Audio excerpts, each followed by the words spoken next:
او پاتې سولو بعضې خلک دا وایي چې تاسو د سربندۍ جلسې کوئ فلاني جلسه کوئ د تبلیغي اجتماع کوئ نو دا خو ناجایزه به بیا دا ته کوم دلیل صحیح دی نو خو یا په داسې کې عقل نشته یا داسې سر اخلاص دی یا سر نخلاصي یا اسم از فساد جوړ تبلیغي اجتماع سوله یا زموږ د دستاربندۍ جلسې سولې یا دا رقم د یو عالم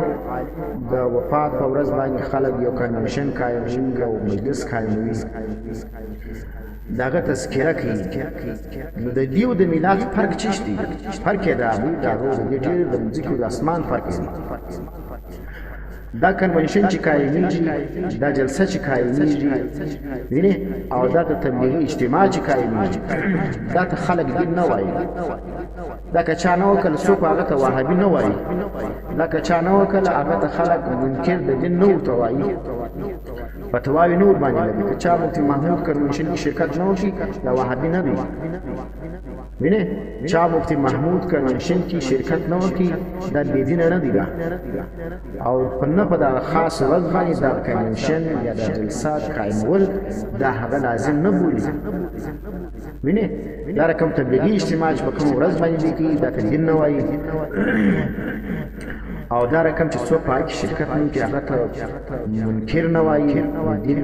منکر هغه ته نه ویل کېږي نه هغه ته بېدین ویل کېږي نه د اسلام دښمن ورته ویل کېږي وینې دغه شیان چې کوم دا چې کوم زموږ اجتماعات دي زموږ محفلونه دي په هغه کې دا شی نه دی موجوده نه و دې ته خلک دین وایي نه موږ دین ورته وایو نه په دې خاص ورځ کې موږ ثواب ګڼو چې په دا ورځ کې ډېر فضیلت اجتماع ته وکړه نو به تا ته فضیلت حاصل شي پاتې دا کم بدعتیان چې کوي یا بریلویان او صوفیان چې په خاص ورځ باندې میلاد کوي په 12 باندې کوي په دا ورځ کې ډېر فضیلت دی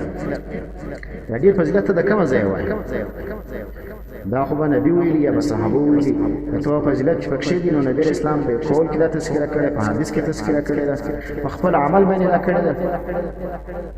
یا ټیک دي دغه اوس په خیر القرون کې ثابت کړی شي په خیر القرون کې که چا دا کار کړی وي موږ چیلنج دي د بدعتیان لره دلته چې دوی مناظرې کوي وایي 200 کاله مخکې کتابونه به وایي زموږ خو دا چیلنج دي 200 کاله مې لکه 1400 کاله مخکې 1300 کاله مخکې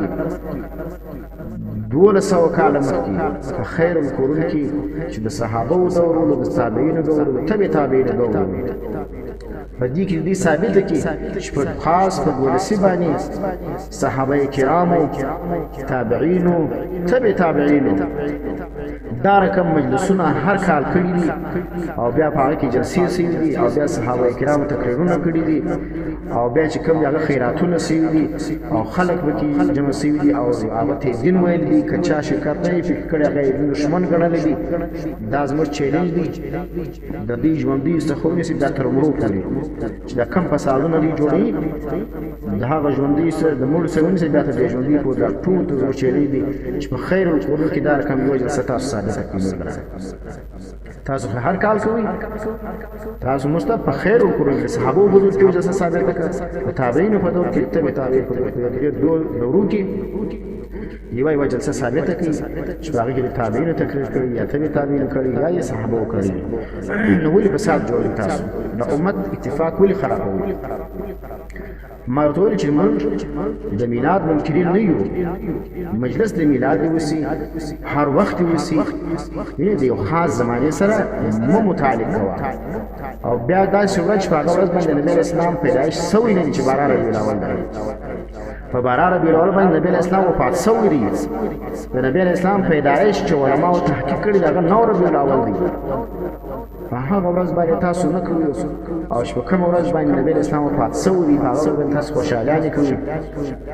نو د نبی اسلام په وفات باندې خوشالي کول کار د شیطان دی چې کم کسان په بارا ربیع الاول باندې د نبی اسلام د وفات په ورځ باندې خوشالي کوي دا د شیطان په قدم روان دي دا شیطانان دي